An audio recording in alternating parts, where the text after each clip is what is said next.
We are less than 2 days away from the trade deadline, but the NBA was shaking at its core when this trade happened over the weekend. Kyrie Irving going to the Dallas Mavericks. Will Kyrie want to be a co-star? If he wants to be a co-star, then it will work. But if you try to outstar the star that they already have, definitely won't work. That was good, y'all. I know it's been a while since y'all heard my voice. Did you miss me? We don't care. But I don't think anyone saw this series happening like the way it did. I for sure didn't. Man, I was super confident in the Timberwolves. I was telling everyone that I knew whoever win the series between the Nuggets and the Timberwolves going to win the finals. And look at this mess. The whole time I'm thinking this can't be the same team that swept the Suns and defeated the defending champions. But despite them losing the first 2 games at home, I still had confidence in the Wolves, man. Because in my mind, I'm like, y'all been here before. Y'all may not have lost the first 2 games, but y'all have proven that y'all can get the job done at another team's home, especially when game 1 and 2 was only lost by a few points. As a matter of fact, they only lost the first 2 games by a total of 4 points, losing game 1 by 3 points, then losing game 2 because freaking Rudy Gobert have 0 perimeter defense.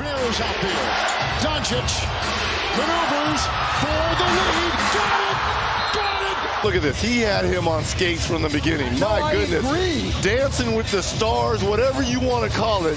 Like, how do you win Defensive Player of the Year 4 times and don't have any perimeter defense? Like, are you only good in the paint? On top of him getting exposed for his perimeter defense, this guy have no bag. I mean, no bag at all. He brings 0 offensive capabilities to his team. If it's not him getting a wide open putback dunk off an offensive rebound, like, you don't expect him to score. Like I said before, despite them being down 2 games to nothing, I still have faith that they were going to go back to Dallas and handle business. And as we all know by now, I was super wrong, as the Mavs took game 3 as well. So at this point, I kind of knew the series was over. No team in NBA history ever came back being down 3 games to nothing. But I was still curious, like, what is going on? This is not the same Timberwolves team that had me thinking if they could get past the Nuggets, they're going to win it all. It's just like they were not playing with the same confidence that they had against the Suns and the Nuggets. And on top of that, you had Luka and Kyrie doing their thing, of course. Luka once again averaging a near triple-double with 32, 8, and 7. And Kyrie, aka his co-star, as Shaq liked to put it, was putting up 27, 4, and 4. But that's better than co-star numbers if you ask me. Luka and Kyrie was playing like superstar 1A and 1B. It's like they were taking turns on the Timberwolves. When one needed to rest, the other one got a bucket. And that's what I was expecting from Edwards and Towns. But up until this point after game 3, Edwards was only averaging 22 points a game. Don't get me wrong, averaging 22 a game is good. But I use the word only because before they came across the Mavs, it seemed like almost every other game this man was dropping 40 points. So looking back at what he's been doing versus his first 3 games against the Mavericks is definitely a step backwards, as he averaged 31 points against the Suns and averaged 28 points against the defending champs. But like I said about Luka and Kyrie, isn't that the point of having 2 superstars on one team? When one not playing so well, the other was supposed to step up. But it's safe to say that the Timberwolves don't have that with Edwards and Towns. In the first 3 games against the Mavs, this man Towns only averaged 15 points a game. And he wasn't averaging 15 points a game because he wasn't shooting a lot. He only averaged 15 a game because he wasn't making a lot. Like, this man couldn't buy a bucket. I'm putting up to 1,500 shots a day.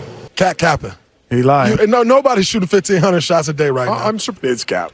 No, the thing that Where can we throw the cap right now at the camera? and the thing, it's cap. What are the cap, man. What are the? I mean, there's just no way you're putting up 1,500 shots a day and you still can't shoot. I mean, you let Nas Reed average more points than you in these first 3 games. And I'm not saying it in a way to say Nas Reed is a bum in any kind of way, because he's not. But to put it in a different perspective, you let someone who comes off the bench, who don't take as many shots as you, and who don't play as much as you, play better than you, while making nowhere near as much as you. That's just unacceptable when you're considered as the second, if not the first superstar on the team. But moving on, as the Timberwolves finally got a dub in game 4, I guess Cat finally got his shooting back. And I will admit, after seeing the way they played in game 4, I had a little hope that maybe they can push this to a game 7. And especially after Ant said this. Tell somebody in the hallway you're seeing for game 6. Where does that confidence come from? What am I supposed to say? I'm supposed to say we're going to lose game 5? No, I'm not going to never say that. Michael Parsons, you know, he was rocking the AE1s, and I told him he wears size 14. I'll bring back some nice shoes for game 6. That's what I told him.